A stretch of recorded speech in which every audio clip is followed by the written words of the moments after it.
Chói theo mày.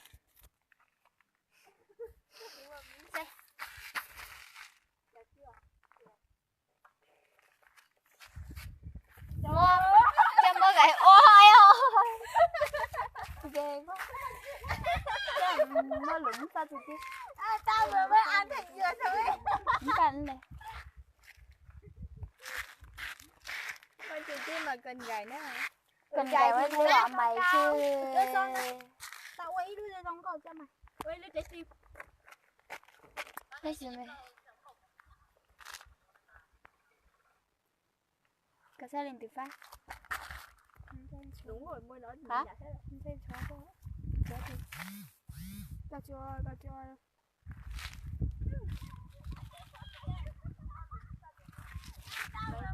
Em người gì? Em người gì vậy? Em người Mông ạ. Không thấy mà gái đây à. Gì đó? Có. Bọn nó làm đẹp đây nè. Em làm gì là có người yêu. Con nó bắt đầu lấy tay cho đi con. Lúc liều tranh. Lúc liều tranh. Chỗ mày. Bác chùa. Nắng đẹp thế này. Nhân cho nhá phụ tí bác chùa. Giờ trở thành sự tổ có lúc mấy á mùa. Rồi qua chỉ chơi giòn nó lạ.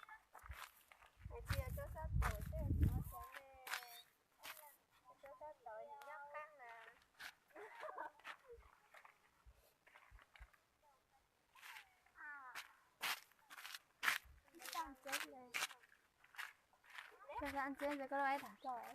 Là được cái gì? Thôi mày kìa. Không phải má mày. Ôi trời ơi, sao mày đần thế má? Thì đâu, nó thì nó làm đây bởi nó bị lết. Đã ui, rồi xong rồi mày phải hôn lên bên này. Từ từ. Đưa ta hôn thầy đã. Hôn.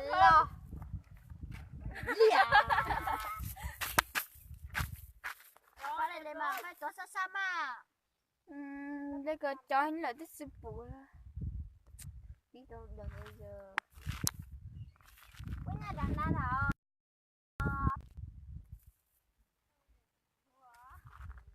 Bắt từ sinh khí.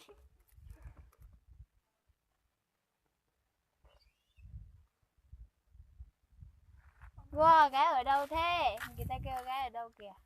Ở đâu lên cho hai. Gái đang lắc bát chùa.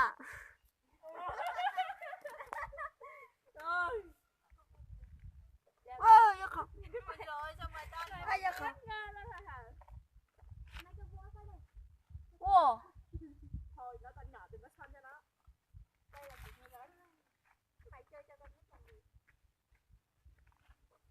Việc của người lớn. Việc của người lớn mà cứ lôi người việc của có phải việc người lớn đâu cứ lôi người lớn ra. It's okay one night. It's okay she lose. I don't be all you are that you. It's okay. Anh đâu cái gì? Ra! It's okay. Một bên đua chia. Một bên nhau kề. Đua đuổi giàu. Giờ thì thao Sao mà đun ra thế? Không biết là không đẹp rồi còn.